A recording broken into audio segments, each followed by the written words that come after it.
So what's up बीकेस, क्या हाल चाल। I hope कि भाई तुम सब बहुत ही बढ़िया हो। इस वीडियो को स्टार्ट करने से पहले मेरा एक छोटा सा अनाउंसमेंट है एंड दैट इज अगले एक वीक मैं अवेलेबल नहीं रहूंगा। मैं ना तो कोई वीडियोस पोस्ट करूंगा ना तो कोई लाइव सेशंस कर पाऊंगा, क्योंकि अगले एक वीक मैं थोड़ा बहुत ब्रेक लेने वाला हूँ। मैं थोड़ा घूमने जा रहा हूँ नॉर्थ बंगाल एंड दार्जिलिंग। तो अगले एक वीक तक कुछ भी अपडेट्स नहीं आएगा। तो जब तक ये वीडियो आने वाला है तब तक मैं शायद घर से निकल चुका हूँगा मेरे ट्रिप के लिए। सो दैट्स इट भाई, ये अनाउंसमेंट देना था ताकि तुम लोग भी परेशान ना हो एंड थोड़ा बहुत पेशेंस रखो।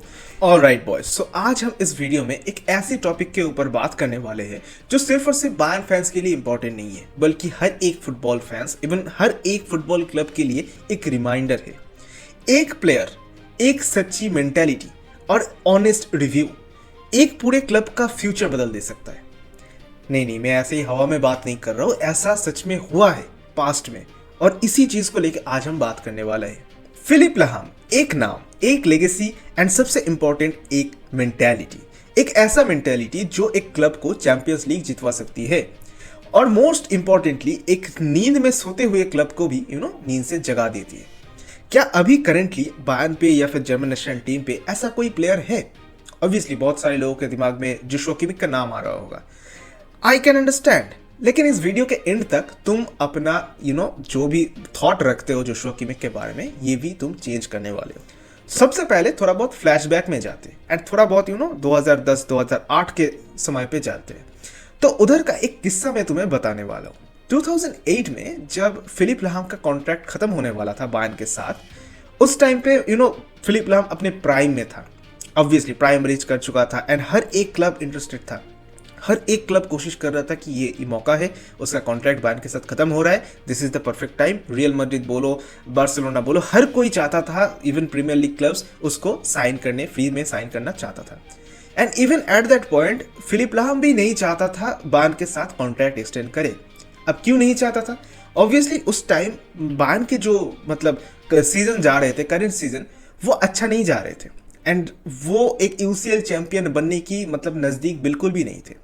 तो फिलिप लाहम ने क्या किया, उसने बोला बायर्न बोर्ड को, देखो यार, मैं कॉन्ट्रैक्ट एक्सटेंड तब करूंगा जब मुझे तुम प्रॉमिस करोगे कि यार मुझे अच्छे अच्छे टीम्स तुम लाओगे इस टीम में एंड इस टीम को चैंपियंस लीग जितवाने की लेवल पे लेके जाओगे। उस टाइम के क्लब के प्रेसिडेंट जो थे ओले हॉनेस, जो कि आज भी है, ऑब्वियसली बीच में नहीं थे, उस टाइम भी ओली हॉनेस ही थे एंड ओली हॉनेस ने प्रॉमिस किया था फिलिप लाहम को कि हाँ, मैं वर्ल्ड क्लास प्लेयर्स लेके आऊंगा, तुम्हारे अराउंड टीम बिल्ड करूंगा एंड एक यूसीएल कॉम्पिटिटिव लेवल पे एक टीम बनाऊंगा। एंड ऐसा प्रॉमिस देने पे ऑब्वियसली यार कोई भी प्लेयर कॉन्ट्रैक्ट एक्सटेंड कर लेता है, क्योंकि फिलिप लाहम भाई उसका बॉयहुड क्लब है, वो इधर ही म्यूनिक में ही पैदा हुआ है। तो ऑब्वियस सी बात है कि भाई उसको प्रॉमिस मिली, उसको गारंटी मिली, तो उसने कॉन्ट्रैक्ट एक्सटेंड कर लिया। कॉन्ट्रैक्ट एक्सटेंशन होने के बाद बायर्न का सिचुएशन कुछ खास इंप्रूव हुआ नहीं, क्योंकि ओली हॉनेस ने जो प्रॉमिस किया था वो एक्चुअल में भाई प्रैक्टिकली एग्जीक्यूट नहीं हुआ था एंड नहीं किया था उसने। तो ऑब्वियस सी बात है भाई, फिलिप लाहम बहुत फ्रस्ट्रेटेड थे। इन 2009 जब क्लिंसमैन के अंडर बायर्न का बहुत ही खराब फेज चल रहा था, इवन उसके बाद जब लुई वैन गाल आए थे, उसका भी स्टार्टिंग का पीरियड बहुत ही खराब चल रहा था, तो बहुत ही ज्यादा फ्रस्ट्रेटेड हो चुके थे फिलिप लाहम, क्योंकि उसको तो तुमने प्रॉमिस देके कॉन्ट्रैक्ट एक्सटेंशन कर लिए, और फिलिप लाहम का क्लियर इंटेंशन यही था कि मुझे बायर्न म्यूनिक के साथ चैंपियंस लीग जीतना है एंड इसीलिए उसने प्रॉमिस करवाया था।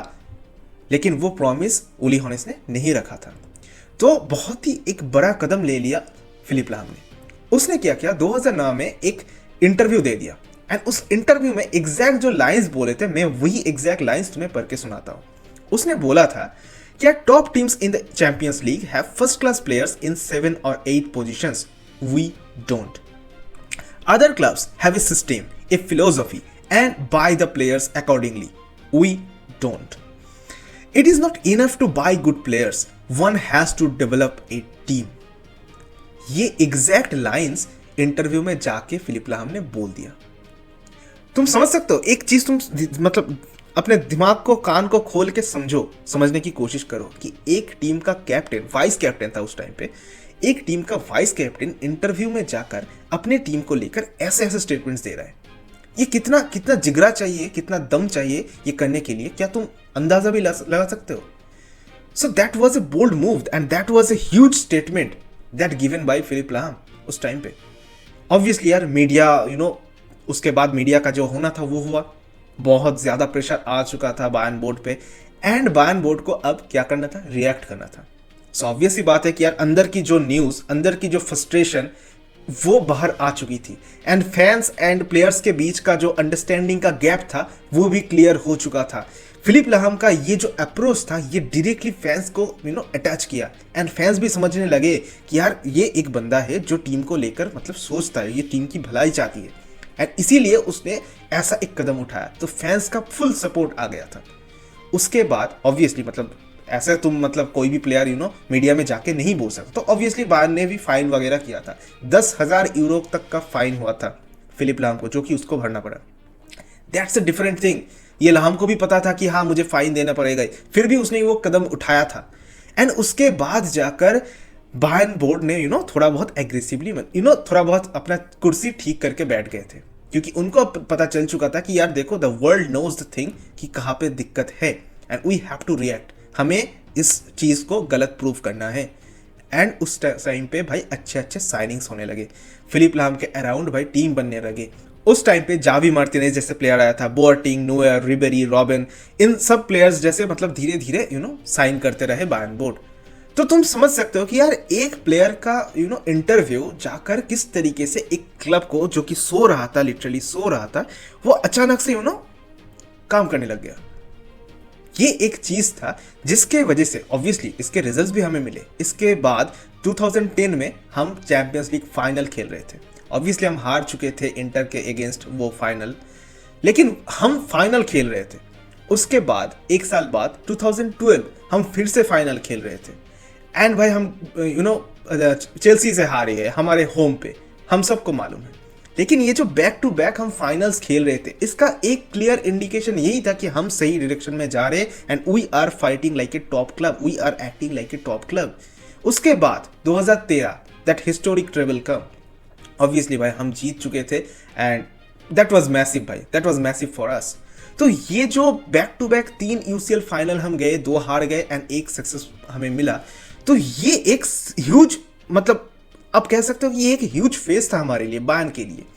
एंड ये सिर्फ और सिर्फ पॉसिबल हो पाया था फिलिप लाहम जैसे एक प्लेयर, एक कैप्टन की वजह से, एक वाइस कैप्टन वो थे, उसके मेंटेलिटी के वजह से, उसके इन स्टेप्स की वजह से। Now let's come to the भाई करंट सिचुएशन। अभी हमारे टीम पे क्या तुम्हें सच में लगता है कि ऐसा कोई बंदा है जो कि ऐसे बोर्ड के अगेंस्ट जाके बात कर सकता है, या फिर इंटरव्यू वगैरह कर सकता है एंड बोल सकता है कि यार अंदर क्या चल रहा है? I don't think so. Anyway, इसके पहले एक और घटना घटी थी 2019-20 में, उसको लेके भी थोड़ा बहुत बात करते हैं। रॉबर्ट लेवेंडोव्स्की, जिसको भाई आई नो कि भाई बहुत सारे बायर्न फैंस हेट करते हैं जस्ट बिकॉज कि उसने हमें छोड़कर बार्सिलोना ज्वाइन करने का डिसीजन लिया था। ठीक है, आई कैन अंडरस्टैंड, लेकिन वो हमारे साथ बहुत कुछ किया है, उसने हमारे साथ बहुत कुछ अचीव किया है। इन 1920 रॉबर्ट लेवेंडोव्स्की ने खुद डिमांड किया था बोर्ड मेंबर से कि यार देखो अच्छे अच्छे प्लेयर्स चाहिए मेरे अराउंड, अच्छे अच्छे प्लेयर्स तुम लेके लाओ, वरना हम चैंपियंस लीग के लिए फाइट नहीं कर सकते। उसने ये डिमांड किया था हमारे बोर्ड मेंबर्स से, एंड उस टाइम पे जो भी बोर्ड मेंबर्स थे, हमारे सलामदीच बोलो एंड ओलिवर कान बोलो, वो लोग मान गए थे। उन लोगों ने भाई कुटिनो लाया लोन पे, उन लोगों ने पेरिसिच लाया लोन पे, ऑलरेडी तब तक भाई लुकास हर्नांडेज आ चुका था, बेंजामिन पावार्ड लेके आए। तो ये सारे चेंजेस, ये सारे ट्रांसफर्स उसके बाद हुआ था, ये सारे चेंजेस, ये सारे हरकतें उसके बाद हुआ था, और नतीजा क्या था? ऑब्वियसली हम चैंपियंस लीग जीत चुके थे। So these things are happened for a reason. यार प्लेयर्स को पता होता है कि यार हमारा ये टीम यूसीएल फाइट कर सकता है या फिर नहीं। हर एक प्लेयर को मालूम है कि यार हम compete कर सकते हैं या फिर नहीं। तुम्हें क्या लगता है कि अभी इन दिस करंट स्क्वाड क्या जोशुआ किमिक को पता नहीं है कि हम जीत सकते हैं या फिर नहीं? किमिक ने जब कॉन्ट्रैक्ट एक्सटेंशन की टाइम पे इतना ज़्यादा टाइम लिया क्योंकि उसको क्लियरली पता था कि ये बायर्न टीम अगले 3 साल में चैंपियंस लीग नहीं जीत सकती है, and that is why he waited for a long time कि भाई कोई दूसरा क्लब आए, कोई दूसरा टॉप क्लब आए, मुझे एक ऑफर दे। लेकिन ऐसा ऑफर आया नहीं था। अगर कहीं ना कहीं से मैड्रिड से ऑफर आ जाता तो पक्का भाई जोशुआ किमिक ये एक्सेप्ट कर लेता और वो निकल जाता। Same thing will happen with Jamal मुसियाला। अगर तुम सोच रहे हो कि यार मूसियाला भी थॉमस मुलर जैसा लॉयलिटी दिखाएगा एंड कुछ भी ना जीत के भी वो रहेगा, तो आप गलत सोच रहे हो। अगर अगले 3 साल में हम चैंपियंस लीग नहीं डिलीवर कर सकते हैं तो फिर मूसियाला भी निकल जाएगा उसका कॉन्ट्रैक्ट खत्म होते ही। इवन नॉट ओनली मूसियाला, हर एक अच्छे प्लेयर जो भी हमारे करंट स्क्वाड में है, हर कोई निकलना चाहेगा, क्योंकि भाई लॉन्ग टर्म में सबको सक्सेस चाहिए एंड ऑब्वियसली चैंपियंस लीग जीतना पड़ेगा। ये बायर्न म्यूनिख है, ये कोई लोकल क्लब नहीं है। सो ऑब्वियसली बात है, हमें सक्सेस चाहिए। लेकिन कभी कभार हमारे बोर्ड सही स्टेप्स नहीं लेते हैं एंड बहुत ही लेजी अटेम्प्ट्स लेते हैं, और ऐसा हुआ है पिछले पास्ट में, ऐसे 2 बार हुआ है। एंड हर एक सिचुएशन पे भाई हमारे प्लेयर्स ने स्टेप अप किया था। पहली बार फिलिप लाम ने, दूसरी बार रॉबर्ट लेवेंडोव्स्की ने। तो इस बार भी किसी एक बंदे को स्टेप अप करना चाहिए। अब तुम प्रेजेंट के टाइम पे आ जाओ एंड भाई कंपेयर करो किमिक के साथ। किमिक जो कि लाहम का सक्सेसर माना जाता था एंड इवन सेम मेंटेलिटी बोलो, सेम वर्सेटैलिटी बोलो, टैलेंट है, बहुत कुछ है भाई, लेकिन वो सेम मेंटेलिटी मुझे नहीं दिख रहा है। क्या तुम्हें सच में लगता है कि किमिक इस तरीके से बोर्ड के अगेंस्ट जाकर एक इंटरव्यू दे सकता है एंड अपने टीम के प्रॉब्लम्स को बारे में डिस्कस कर सकता है?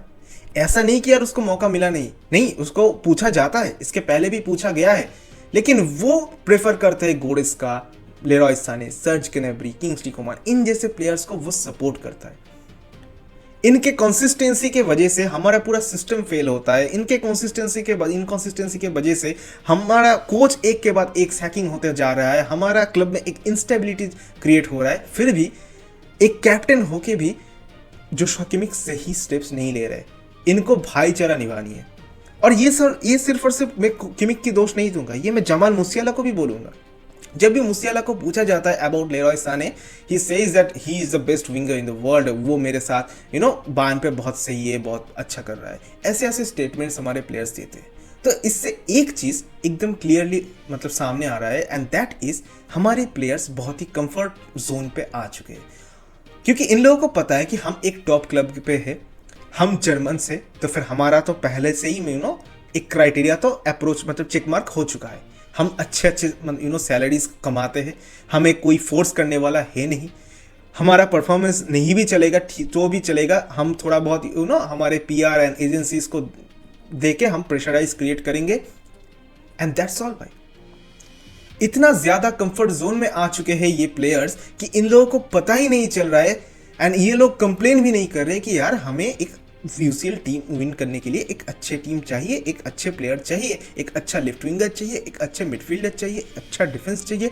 ऐसा कोई डिमांड मैं तो अभी तक करते हुए नहीं सुना हो कोई भी किसी प्लेयर से। ऑब्वियसली एक्सपेक्टेशन रहता है किमिक से, क्योंकि किमिक अभी हमारा टीम का लीडर है, so he has to show his mentality here. वो मैच में मेंटेलिटी दिखाने से नहीं होगा। देखो यार, कोई हेट नहीं है, ऐसा नहीं कि मैं हेट करता हूँ, नहीं, मैं कभी भी किसी भी प्लेयर को हेट नहीं करता। Even they all are our players, we love them.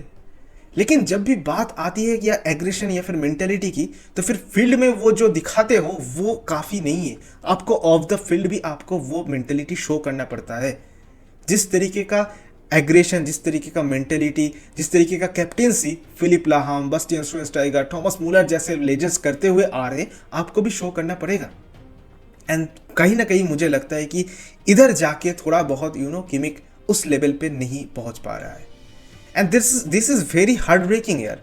क्योंकि जब हमारे प्लेयर्स को ही पता नहीं है कि भाई हमारे टीम क्या कैपेबिलिटीज होल्ड करता है या फिर क्या करते हैं, जब हमारे टीम प्लेयर्स के ही लगता नहीं है कि यार क्या इंप्रूवमेंट हो किया जा सकता है, कितना बढ़िया किया जा सकता है, तो फिर भाई हम क्या ही बोल सकते हैं एज ए फैन, हम क्या ही बोल सकते हैं।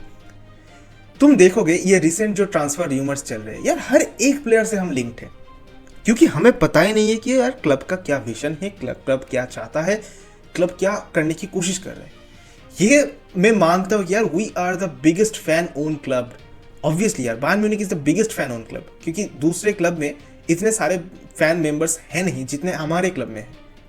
फिर भी इधर फैंस की कोई डिमांड की वैल्यू नहीं किया जाता है।